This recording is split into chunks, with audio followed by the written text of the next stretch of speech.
looks good. Doubling up. Roger roll, Atlantic. Water towers can fly! Yes! Tango Delta nominal. Flight outside SC off. Bring in SC off. Yikes. You bet. Concur. We don't need any more of these.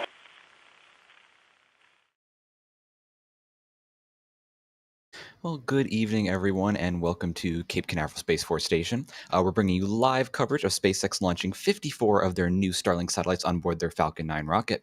And now something interesting here, this is booster B1069, which has been recently repaired after quite some downtime. We're going to get more into that and what you're going to be seeing tonight. But first off, I want to introduce who we have going on alongside us here.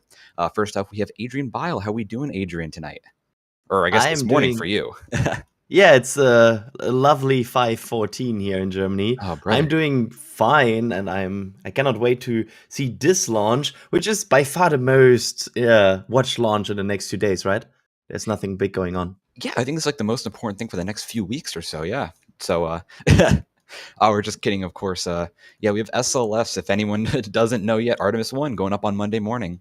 But also in the field here, we have Thomas Berghardt providing us some camera views. How we doing out there, Thomas? How's it looking? Oh, we're doing well, and it's funny you mentioned SLS. You may notice that today's camera perspective is slightly different from most launches at Pad 40. It's actually kind of a pretty cool view because we're onto the side of the rocket.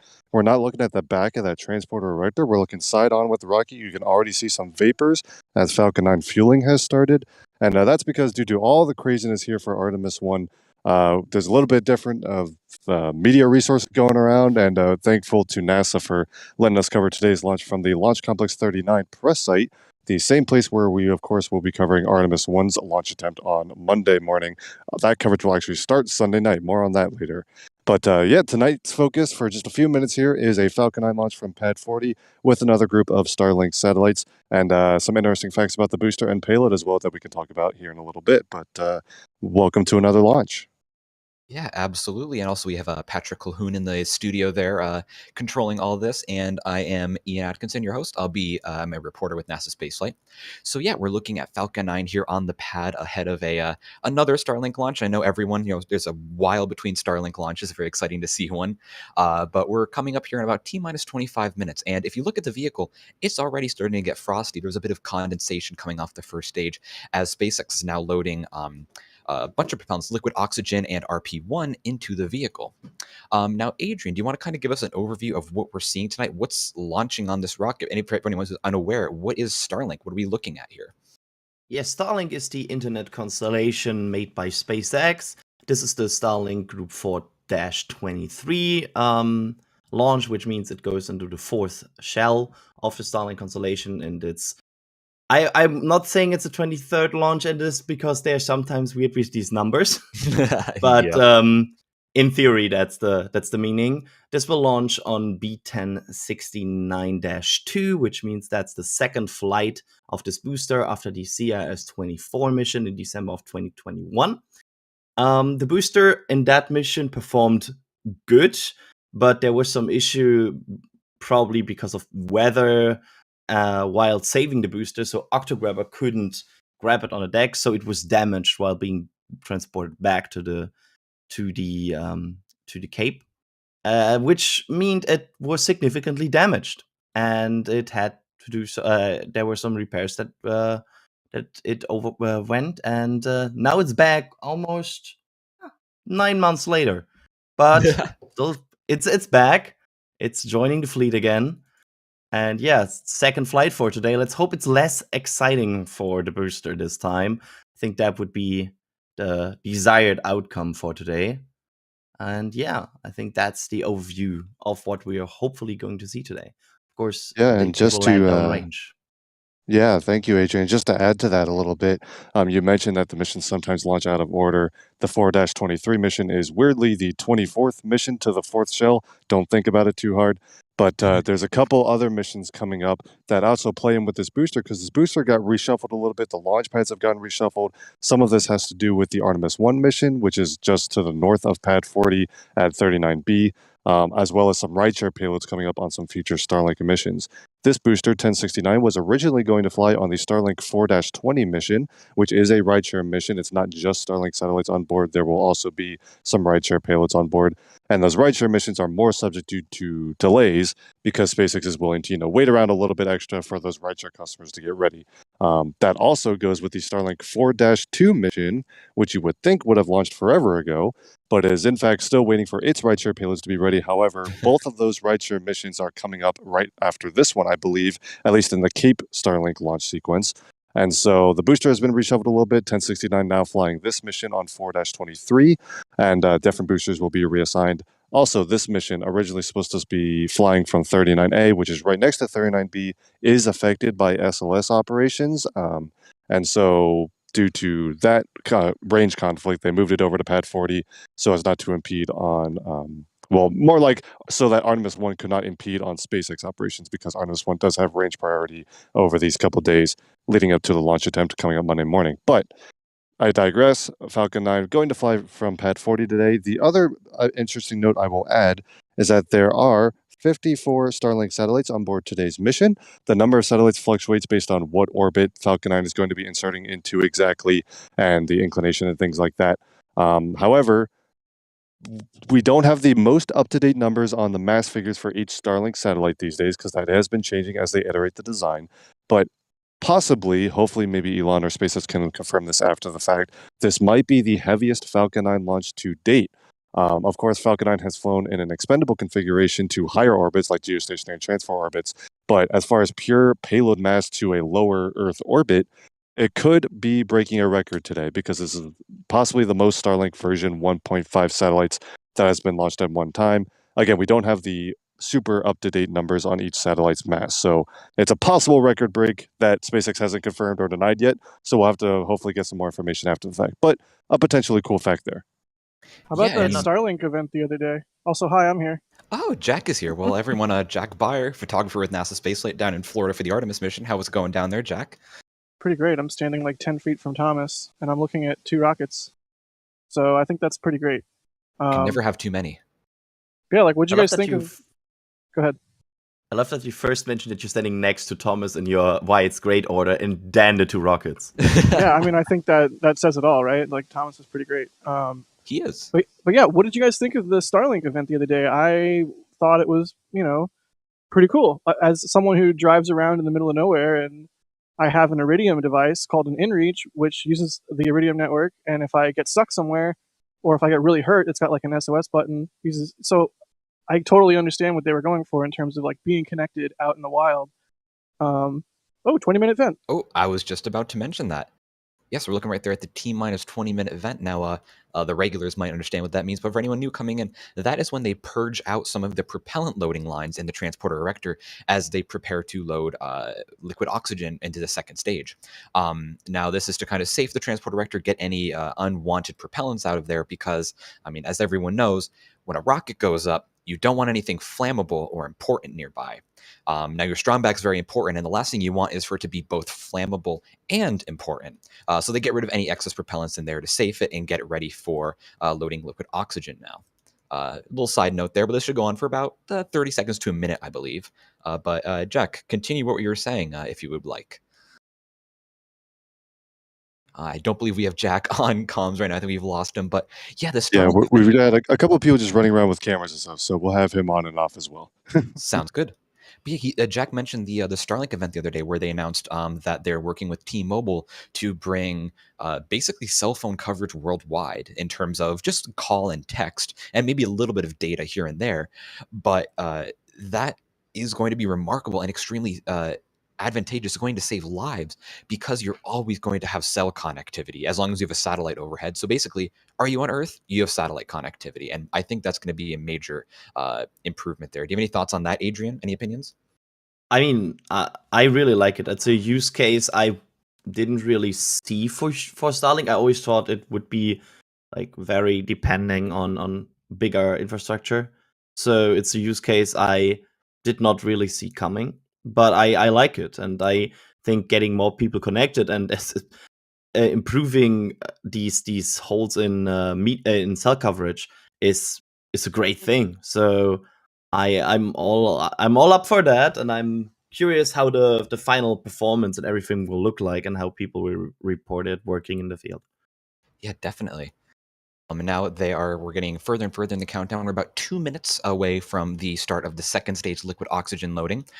So right now the vehicle is getting filled up with both RP1 or refined kerosene, as well as liquid oxygen in just the first stage. But coming up in just under 2 minutes now is liquid oxygen loading on the second stage. And the reason for that is liquid oxygen is super cold. You don't want it to boil off, because if it gets warm, you lose efficiency. So they load liquid oxygen as soon to T0 as they possibly can to keep it as cold as possible. Yeah, Go ahead. Just one last thought on the Starlink thing. As much as I'm excited about it and having one less device and the enhanced connectivity, part of me is like kind of sad, because there is an allure to going out in the middle of nowhere where there's no cell signal and just being like, I am unreachable. So Yeah. I don't know, kind of bittersweet. But yeah, I was curious what your guys' thoughts were on it. Anyways, I'm going to run and move my camera position. I decided on a different shot last minute, so I'll be right back. Gotcha. Thanks, Jack, for the little input there. We're going to run through some super chats here. We've gotten some support from people. We really appreciate that. First off, a regular Musical Wolves saying, what if the 4 towers launched with Falcon 9? Would that mean no more weather violations? I mean, I think you wouldn't have any lightning strikes without the lightning towers. Is that right? They make the lightning, I'm pretty sure. I think so. Oh God, imagine if we had a video for that explains the 4 towers. Yeah. There's one. And that would be very strange if we did make a video regarding what lightning towers do and why they're important. And of course, it's worthwhile to mention that video is increasingly relevant, given that there were 3 different lightning strikes at Pad 39B where SLS is today. So the lightning protection system definitely earning its pay. Yeah, and while we're discussing lightning, Thomas, I feel like I'm seeing some flashes. Is there a thunderstorm like on the horizon nearby? I think there have been perpetually thunderstorms in and around Cape Canaveral for like a week now. But the flashes you're seeing have moved out, out over the ocean. Oh, it's in the background at this point. So it appears that SpaceX, at least, or we haven't heard anything that's saying the weather range or the weather rules are red. So it seems like weather is in fact green for today's launch as the countdown is proceeding. And that lightning is far enough offshore that it looks spectacular, but won't actually affect tonight's launch. Awesome. Can I correct you on that? Because the weather looks kind of black to me looking at it. All right, Adrian. You know what I meant. Next super chat. Our next super chat comes from Rough Rider Show with $10 saying, it may just be a Starlink launch, but it's their first in-person launch. Good luck to the entire team this weekend on the Artemis 1 coverage. Well, thank you very much for the good luck. It's going to be a complicated endeavor for sure, but that's awesome that you're down here in person. We really hope you enjoy it, and we hope the launch goes up tonight. So that's awesome. Thanks, Rough Rider Show, and we appreciate your support as always. I will actually touch on that as well before we get back to some messages. You'll notice that there are some more team members in Florida, such as Jack here at the press site with us, as it's been a while since he's been here. Good to have him back. But yeah, the team is, of course, out in force for Artemis 1 support. We've been out here most of today for Artemis 1 preparations, and we'll keep working on it all the way until we go live Sunday night for the beginning of our launch coverage. But definitely stay tuned for Artemis 1 coverage, and a big welcome to everyone who made the trip to the Space Coast for that historic launch. You're getting a bit of an opening act tonight. Awesome. So thank you very much for that, Rough Riders. We hope you enjoy the show. And Andrew here saying with $5, they see 4 towers. What are they for? Well, we just went through that. They are for lightning protection. Now, a common misconception that honestly I only learned semi-recently is the towers themselves don't attract the lightning. They just hold up wires, large metal wires that attract the lightning. So that's what the towers are for. They're supports for attracting lightning, or for wires that attract lightning. But thank you very much, Andrew. We appreciate that. And Dave here with $10 saying they just want to say thank you to the awesome person who gifted them a membership. They're stuck in bed post-surgery for a couple weeks, so the extra content couldn't have come at a better time. Well, Dave, I say this, and I'm sure everyone here would agree, we wish you the best in your recovery. We hope it's quick. We hope it's easy and painless. And thank you for support as well. And thank you to whoever gifted Dave a membership. We appreciate all of that support there. And again, Dave, I really hope you get well soon, and we appreciate the support. And Drew Nair Ciridius, I apologize if I'm butchering that a little bit, saying or they gifted 1 Red Team membership. Actually, they gifted 2 Red Team memberships, 2 in a row. Thank you very much, Drew Nair. We appreciate that. And before I go into more super chats, I'd like to mention that liquid oxygen loading on the second stage has begun. And also another thing you can notice on the vehicle, the condensation is getting a lot higher on the vehicle. Now, as they're loading more and more liquid oxygen in the first stage, the the amount of, I guess, cold liquid inside the stage goes up and the condensation builds up more and more on the vehicle. So you're going to see that white cloud on the right side getting larger and larger, and eventually it'll start coming from the second stage as well as that begins to get loaded with liquid oxygen. So all looks to be going well tonight on the Starlink mission. And Jonathan Pitesh, thanks for becoming a Capcom member, as well as Owen Medford. We appreciate that. And Justin here with a $20 super chat saying, put it towards our data bill. They're sure it'll be outrageously. Definitely. Thank you very much, Justin. We appreciate that. And saying thanks for all the NSF crew does. Thanks, Justin. We appreciate that as always. On a $20 from Jeff Barksdale here, no message, but we still really appreciate that. Jeff, thank you very much. As well as Yuri for becoming a PadRat member. Thank you. And last but not least, Hamster Space Nerd 3000 with $5 saying, are there 4, 5, or 6 towers? And could we say the Strongback and Rocket count as towers? Well, I'd say they're towers, but not lightning tower. Go ahead, Adrian. I looked up the definition of tower because of this question. And according to Wikipedia, tall is a tall structure that is taller than it's wide. Towers are distinguished from masts by their lack of guy wires and are therefore, along with tall buildings, self-supporting structures. So is a Falcon 9 self-supporting? Because it has like strongback. Well, but the strongback retracts a little bit before launch, and it's I think the Falcon 9 is self-supporting for the majority. I'd say you could make the argument for 6. Okay, so it's 6 towers. Yeah, I'd say once the strongback begins retraction, we have 6 towers, but until the vehicle is pressurized and the strongback retracts, there are 5. That's my opinion here. Okay, but now we need a flow chart when to ask how many towers are on screen. No, we're going to say, what are the towers? How many towers? Why towers? Oh, brother. Yes. Interesting. And Christian here asking an interesting question. Are these Starlink satellites launching on board today, are they able to connect with cell phones and provide cell coverage? Adrian, are they able to? They should be, to my knowledge, right? Well, no. So this is, I think, referring to the T-Mobile event that Elon talked about. And the direct-to-cell phone connectivity sounded like it was going to be a Starlink version 2 feature, which is the next generation of satellites that will be launching on a combination of Falcon 9 and Starship launches. This is still the version 1.5 satellite that SpaceX has been launching for quite a while now, which, of course, if you connect your cell phone to a Wi-Fi network that is connected to a Starlink Wi-Fi network, then sure, you're using Starlink on your phone. But the direct satellite to cell phone communication is going to be a feature of the next generation of satellites.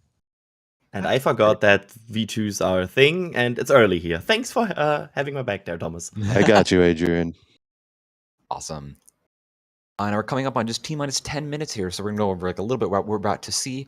At T-minus 7 minutes, we're going to start engine chill, and that's where the 9 Merlin 1D engines on the first stage. SpaceX is going to begin to flow a little bit of liquid oxygen through those engines.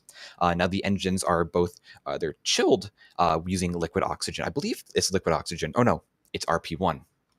My apologies. But SpaceX will begin flowing liquid oxygen through the engines to get them cooled down, ready for launch, so they won't be shocked right at the moment of ignition with liquid oxygen pouring through.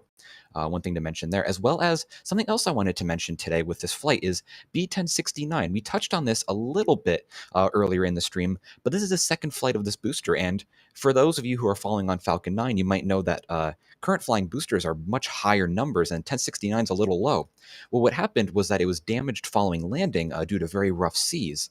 Now, it went about a 9-month refurbishment process, and that actually included shipping it back to SpaceX's test site in McGregor, Texas.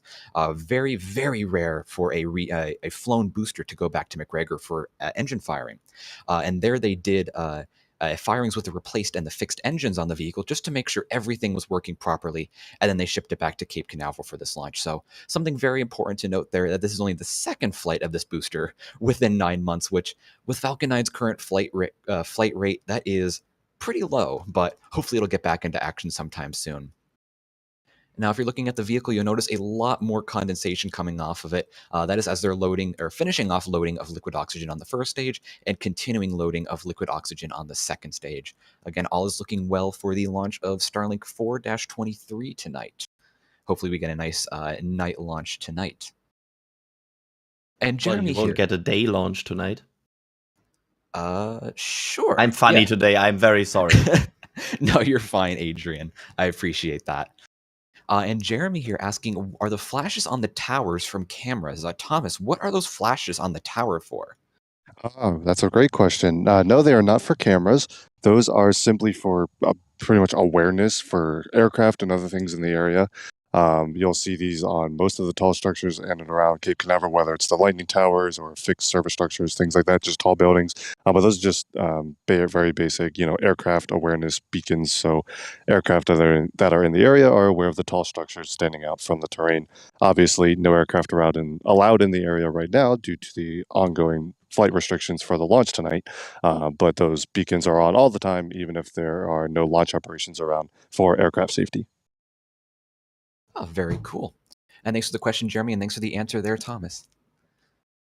Now, Jody here asking, because we were discussing a little bit about Starlink V2 earlier and it being used for T-Mobile connectivity, but do we know when the first Starlink V2 sats will launch? Is there any idea when they're going to launch?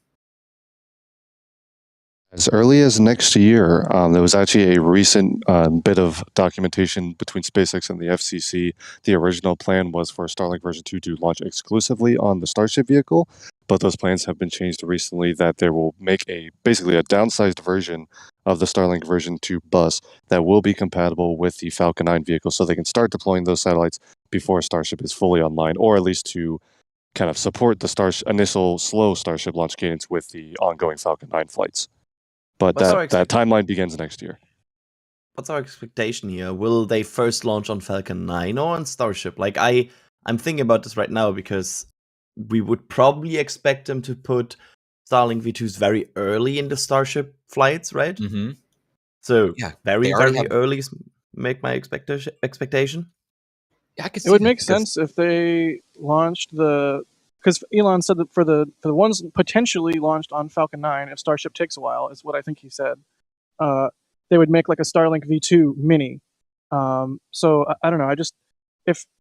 Allow me to nerd out for a second. With Apple's new like M series chips, the better chips are just like essentially another die next to the original. Like they're just duplicating the entire setup. So I don't know. It could be that the Starlink V2 minis are like half of a Starlink V2, or like maybe it has one antenna and the Starlink V2s have two. But I wouldn't be surprised if they did launch them first on Falcon 9 in sort of a mini state and get the hang of with a new design and everything, and then hopefully concurrently launch the big boys on Starship second. That would not surprise me from like a technological progression standpoint. Gotcha. Okay. And thanks for the answers, everybody.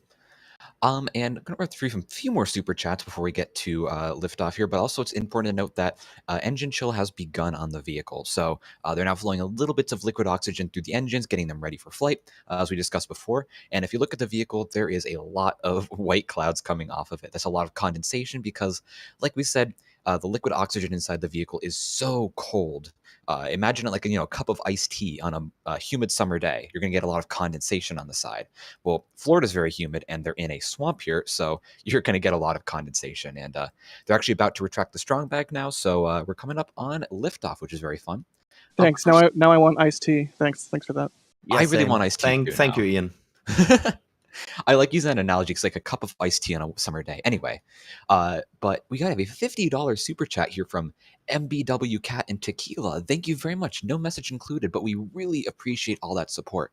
Again, like I've said, these live streams are going to be expensive in the coming days, like with the Artemis streams, and we really appreciate all the support from everyone here super chatting. So thank you so much for all of that.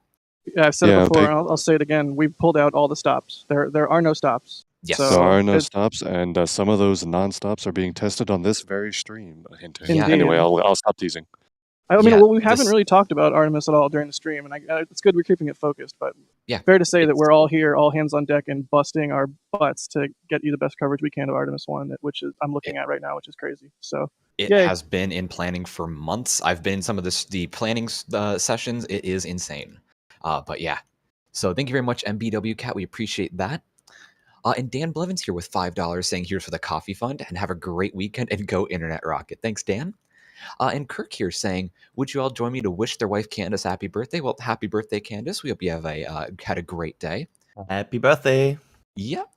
And Single Step Entertainment here, $5, saying, hey guys, heading in from Tampa tomorrow to watch the SLS launch. Do we think the weather will be okay for Monday morning? Well, it's looking about 70% go right now, so I'd say we have a decent shot at it. But thank you very much for the super chat. We appreciate that. And Grant here with $5 saying, thanks so much for the coverage, NSF team. Will we be covering the Starship orbital test with the same great coverage? Oh, you bet. I'm sure we'll be figuring more of that No, out. I don't think anyone would be interested in that. We shouldn't even bother covering it. Who Right? likes Yeah. Starship? I think we'll just throw that one to Starbase Live, I think. SPL coverage for the orbital launch. Oh, that would be so bad. Maybe a quick Raptor side. Let's be done. Oh my god, a 30-minute Raptor side. Oh boy. Anyway, thank you very much, Grant. We appreciate that. And yeah, definitely will be some great coverage. And last super chat for right now from RNBW Cat and Tequila. Again, another $50. Unbelievable. Thank you so much for all the support during the stream. We really appreciate that. Thank you so much.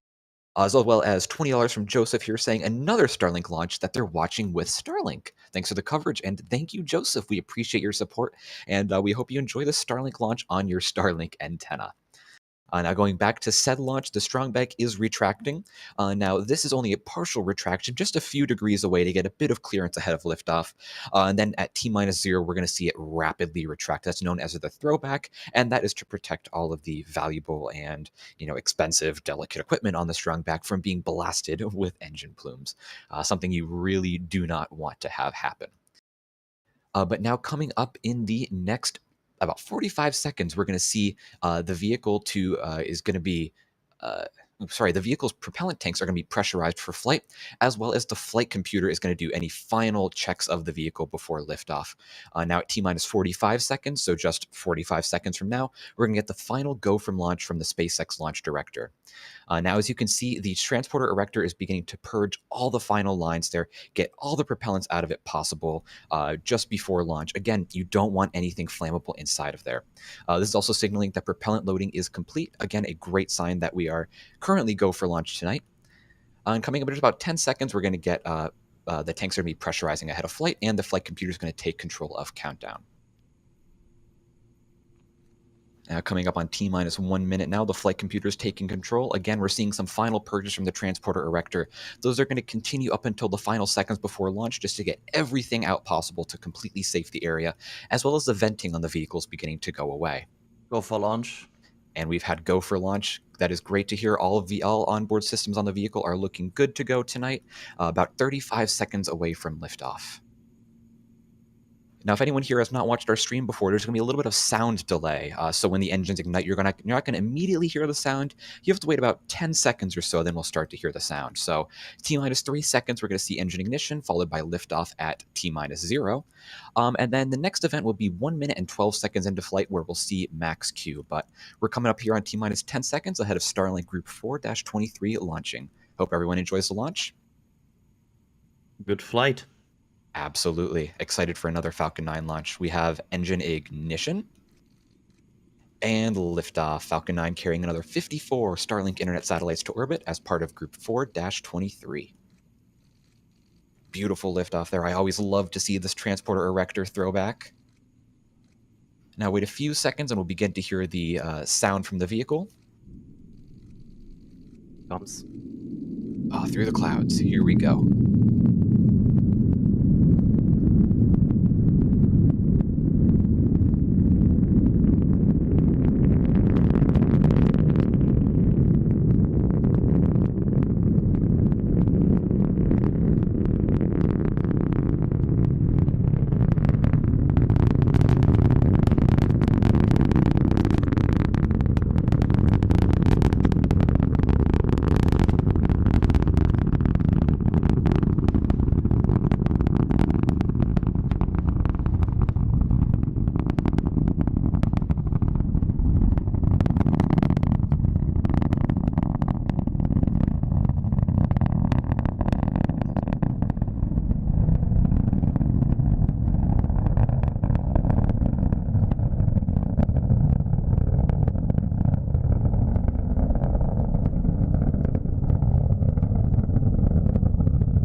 vehicle is continuing into the upper atmosphere now, about 20 kilometers up.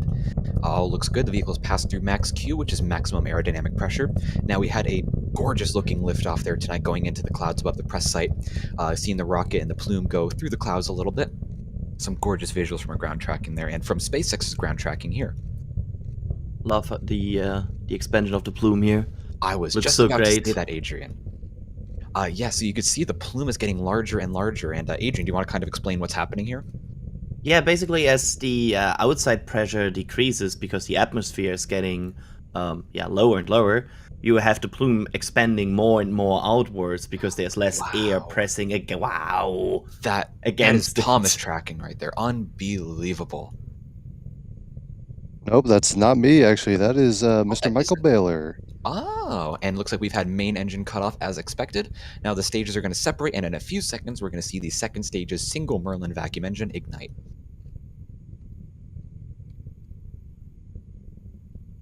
And looks like we've had a nominal stage separation there. Stand by for Merlin vacuum ignition.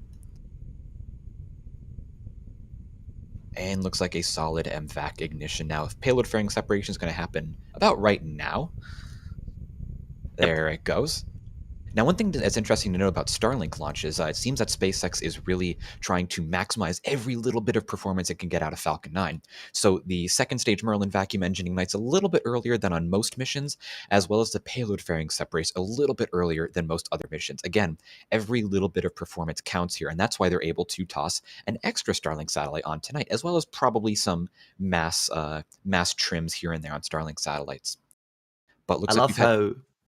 Go ahead, Adrian. I love how the booster gets so basically roasted during the MVAC ignition because it's still so close to the MVAC while it's igniting. So you can really see in some of these camera angles how the propulsion of the MVAC is basically toasting this booster. Yeah, and one of my favorite shots here on the left, it's just going out of frame now, but there's a little bright spot. That is the Florida coast. On night launches from Falcon 9, you can see the Florida coast from the first stage camera views. I believe that was Daytona we were looking at, and that's just crazy to me that we're seeing this from space. Again, both of these vehicles, the first and second stage, are in space, well above the 100-kilometer Kármán line. Now, again, the second stage looks like it's performing nominally. The first stage is entering a bit of a coast now. It's going to kind of fly up to what's called its apogee, or the highest point in its little parabolic arc. Think of like throwing a baseball. The highest point of throwing a baseball is the apogee. That's kind of what the first stage is doing now. And then it's going to start descending in the next few seconds as it goes down towards the drone ship shortfall of gravitas. But again, all looks nominal here in the Starlink 4-23 mission.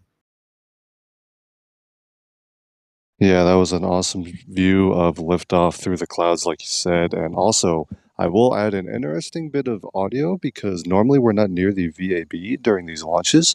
And the sound kind of, reflecting off the VAB is an experience that I have not had before. And that was very, very cool.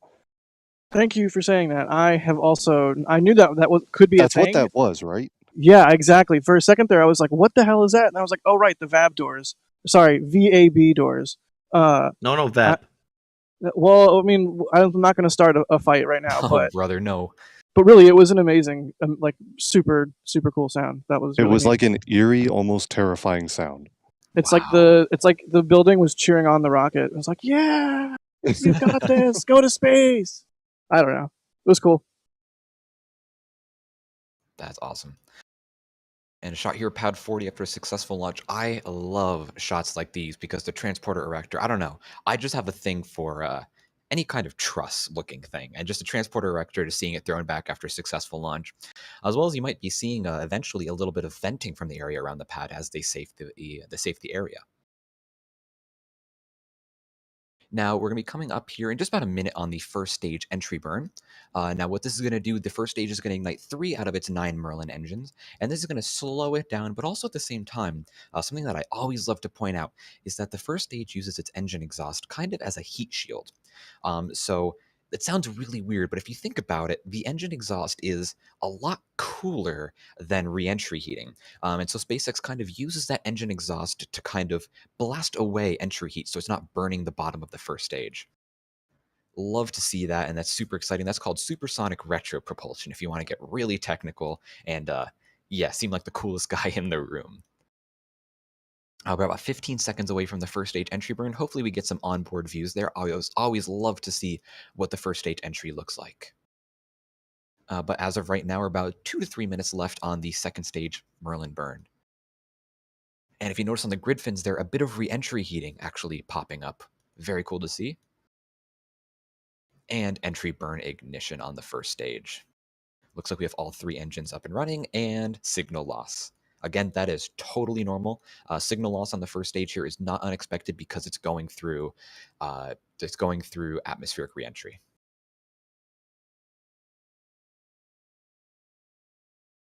Now, the next event we're going to be looking out for in just a little over a minute is the first stage landing burn startup. So it's going to ignite the center engine, so just a single Merlin engine. And that's going to be used to decelerate it from about Mach 1 to landing at 0 miles per hour on board the drone ship. Or sorry, 0 kilometers per hour if I want to use proper units. And if you look, the first stage is rapidly decelerating as it's hitting the denser part of Earth's atmosphere. Some gorgeous shots there of last bits of entry. I always love seeing the effect of entry on the grid fins, especially during these night launches.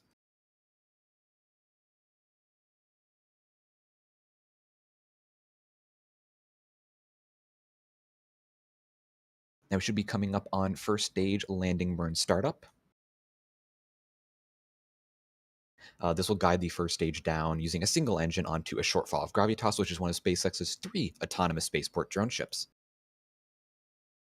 And also at the same time, we are about 30 seconds away from the second stage engine shutting down.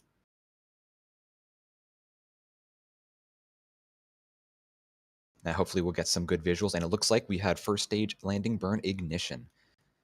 Now we're going to get some beautiful onboard shots here, if everything goes well, of the first stage descending down towards the drone ship. And it's always great to see those grid fins in action there. Now again, this will be the second launch and the second landing, if all goes well, of Booster 1069. We have landing leg deploy. Looks good. And touchdown. Looks like we've had a good Yes. touchdown there. Beautiful onboard shots. There is the booster back on a shortfall of gravitas. And all right, Booster 69, I need you to listen up. No post-landing antics this time. Come back safe. Please But come back what safe. if it has leg day? It just did leg day. It just landed from space. Is that not leg day enough, Adrian? I think that's enough. That's a pretty big workout right there, going Double the 130 leg day, kilometers up, double the 130 fun. down. But yeah, it looks like we've also had a good second stage engine cutoff there. So they are now, the 54 Starlink satellites are now in low Earth orbit, and it'll be a little bit of a coast here, about 7 minutes until deploy. But if anyone's just joining us right now, we've had a successful liftoff from Pad 40 at Cape Canaveral Space Force Station, followed by a successful stage separation, landing burn, and landing of the first stage, as well as an orbital insertion of the second stage.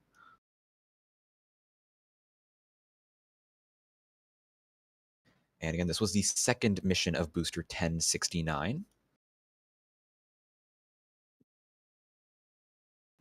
Now, the first landing, we kind of discussed a little bit in case anyone missed. The first landing of Booster 1069 was a bit of a mishap because there were some really rough seas and it roamed around. The engines got hit by the Octograptor, whole mess there, and they had to do a test campaign there. But yeah, it looks like SpaceX has ended their coverage there. We're going to run through some super chats here, super chats, if I could speak correctly. Before we wrap up the stream. Again, thank you everyone for all of the support today. Musical Wolves $2 here saying, is there a NASA tower flight? I don't believe so. I don't think they're launching any towers anytime soon, but they are launching a mega moon rocket sometime soon. Oh boy. But thank you, Musical Wolves. We appreciate that. As well as Stephanie. Thanks for becoming a Red Team member. We appreciate that support. Stephen here with 10 Australian dollars saying, does NSF use Starlink for its comms? If not, why? I'm not sure if we use Starlink for comms. Hey, I can chime in really quick. We use a lot of different methods to get as much connectivity options as possible, but no Starlink in the loop right now. Gotcha. Very cool. Also, I will just add a quick bit of commentary. SpaceX has confirmed that today's launch delivered 16.7 tons to orbit. Of course, that is once the satellites actually deploy, and that is a new record for Falcon 9. That is the heaviest payload ever delivered to orbit by a Falcon 9 rocket. Unbelievable. And that's about 1 ton heavier than the previous announced number. I think it was about 15.6 tons that they've taken to orbit. So that is a remarkable amount of payload, especially when you're able to get your booster back. So again, Falcon 9 is a very mature launch system, and it's great to see it being so successful here. So Hooray, thank you. payload. Oh, what was that? Hooray, payload. Yay. Oh, and Alex was correcting me. 16.2 tons was the previous number. So a half-ton increase. That is remarkable. And seems like, at least to me, that they're either getting a bit quicker on the launch campaign or the launch timeline. So starting up the engines earlier, deploying the payload fairing earlier, or maybe for doing some launch vehicle upgrades over time. But thank you, Stephen. We appreciate your support. And Jurassic Orange here with a $7 super chat saying, what's the difference between SLS Block 1, Block 1B, and Block 2? That's a bit tough to get into, but basically, Block 1 is kind of like the default version of SLS. Block 1B upgrades the second stage to be more powerful, and Block 2 uses that configuration, but with more powerful solid rocket boosters. So kind of just a bit of upgrades over time. Thanks for the support. We appreciate that, though. As well as the Tennessee Tornado. Thanks for being a Capcom member. We appreciate that. As well as the Law with a $20 super chat saying, if we're to name our own rocket, what would we name it? Not really too sure. I don't really have any rocket names in mind. Anybody have any quick names? Anything? Ares 1. Ooh, I like that, Thomas. I like that. We'll just stick with that. And I'm fired again. I put am SLS no. Sorry. Very cool. But thank you, The Law. We appreciate the support, as well as Roach Dog with $10 saying about to watch their first launch with their own eyes. Well, it's a little bit of a late super chat, but we really hope that you appreciated and enjoyed that launch. Hope that it was a great one for you down there. It looked great for us here on the stream. Thank you very much. As well as Mark Littlewood with 3 Australian, no message, but we still really appreciate that. And Tom Wall, $20, no message, but thank you so much, Tom. We appreciate that. And $100 from JMRS Desk. We really appreciate that. Thank you so much for all of that support. Thank you so much. As well as, again, a regular here on the stream, RNBW Cat and Tequila with $20 saying, they worked on the original shuttle missions and that this is amazing. Thanks for all that we do. And isn't Starlink adding to space junk with so many satellites? Well, first off, that's awesome that you worked on shuttle. But second off, space junk is kind of a tough term to describe because Starlink satellites are most of them are active and able to maneuver around and stay safe in orbit. So maybe not technically, but yeah, it is a bit of a, something to keep in mind, the amount of Starlink satellites on orbit. But thank you very much for all the support you've given us during the stream, RNBW Cat. We appreciate that.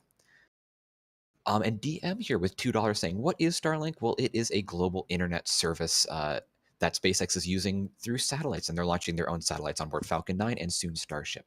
They want to cover the globe with coverage so that they can have internet coverage anywhere on Earth. But thank you very much for the support, as well as $5 from Brian F. Thank you very much, Brian. And 10 from Drew Nar saying, the last several landings seem to be further from bullseyes. And do we think sea condition issues, or is SpaceX allowing less and less accuracy? And what does that mean for Starship catching? Well, I don't think that means too much for Starship, but I'd say it's probably down to rough seas and just little errors here and there. But that wraps up our super chats, and thank you everyone who supported us during this live stream. How'd you do? What was that? Nice. Oh, I think we're getting some. Can I use your MacBook charger real quick? Hey, Jack. Jack's hot micing a little here. There he goes. Oh boy. But again, thank you everyone for all your support, and thanks for everyone for tuning in. This was a fun little launch live stream we had tonight. Again, there's nothing else big going on this weekend. I kid. We have a SLS stakeout live stream happening right now. We're going to send you guys over there right now, but thank you everyone for watching. We had Adrian Bile here in the studio helping us out on this stream. Thank you very much, Adrian, for tuning in, or for helping out. Yeah, thanks for having me, and I will probably go to sleep soon because I can see the sun to the left of my window. Adrian, no. Adrian. I should probably go to sleep because it's almost midnight here. Oh, but thank you, Adrian. I appreciate that, as well as Thomas out in the field, as well as all our little buddies who came in, as well as including Jack. Thank you, Thomas, and all of them for this great coverage you guys provided. Yeah, of course, and definitely head over to social media. First of all, SpaceX has provided an update that deployment of all 54 Starlink satellites has been confirmed. So there is our final mission success just to wrap up the stream. But also definitely head to the social media because I know Brady Keniston has already gotten a launch photo up on Twitter, and I'm sure our other team members who are in Florida for today's Starlink launch, no other reason, of course, I'm kidding again, I definitely are going to get some cool imagery up there. Glad to have some other team members joining us for this week. But yeah, thank you to everyone for tuning in. Definitely stay tuned for Artemis coverage. Like you said, we're going to throw you all to the Stakeout stream, live views of Pad 39B, where the Artemis 1 vehicle stands. And we will have more updated Artemis 1 coverage on Sunday, both in the afternoon during our normal NSF live hours. Stay tuned for an update then.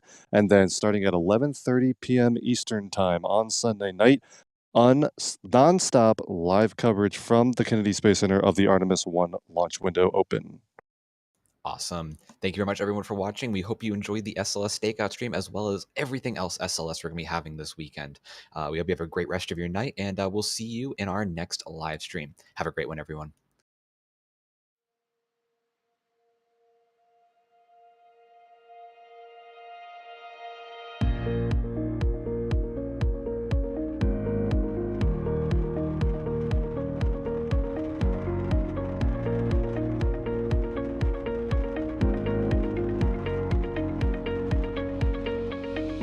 We have liftoff. Propulsion continues to be nominal.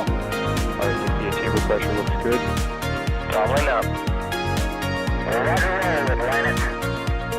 Water towers, fly! Yes! Tango Delta nominal. Sliding down, SCE off. Again, SCE off. Yikes. You bet. Concur. We don't need any more of these.